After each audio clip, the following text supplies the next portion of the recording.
Hey everybody, it's Phantom321 here, bringing you some more 5th gen Wi-Fi battles. This is a new match I got against someone from the Smoke and Wi-Fi Battle Finder. This is actually a pretty quick match, but yeah, I'm sorry I didn't post a video yesterday. I was actually kind of busy and didn't have time to actually post one or render one because rendering with these high settings takes over an hour to render. But yeah, enough excuses. Without further ado, let's just go ahead and be in the match. Right off the bat, I'm going to go ahead and start off by sending out my Regirock, and he's going to go ahead and start off by sending out his Sinnoh. He's going to go for the Bullet Seed, and that's actually going to do a lot of damage to my Regirock. I'm guessing the reason for that was, 1, he got the critical hit, and 2, he's running Technician as his ability, as you're about to see here, because he ended up hitting 4 times instead of 5. But yeah, I'm going to set up Stealth Rocks, and next move is going to Encore me on Stealth Rocks, which actually sucks because now I'm definitely going to have to switch out.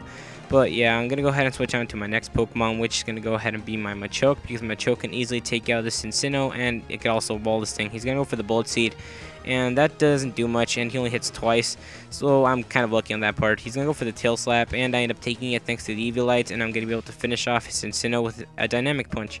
Now he's going to go ahead and switch out to his next Pokemon, which is going to go ahead and be his Arbok.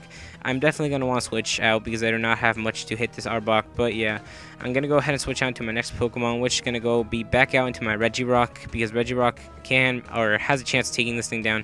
He's going to go for the Coil, and that's actually really threatening. I'm going to go for the Stone Edge next turn, but as you're about to see here, he goes for the Ice Fang, and that's not going to do much to my Regirock, considering he just used Coil last turn. I'm going to go for the Stone Edge, and I end up getting a lucky critical hit, and that's going to be enough to take out his Arbok.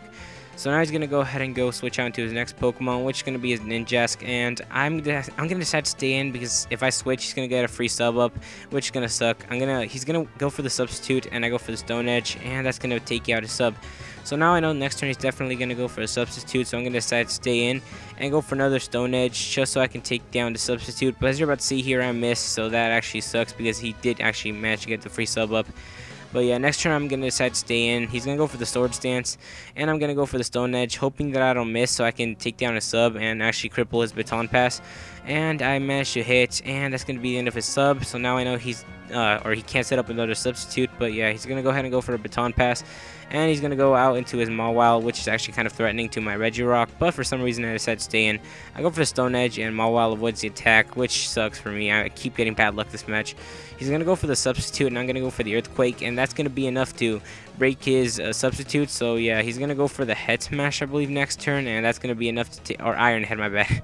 He's going to go for the Iron Head, and that's going to be able to take down my Regirock without any problem. So now I'm going to go ahead and switch on to my Tauros, and I'm going to go for the Earthquake, and that's going to be enough to take out his Mawile.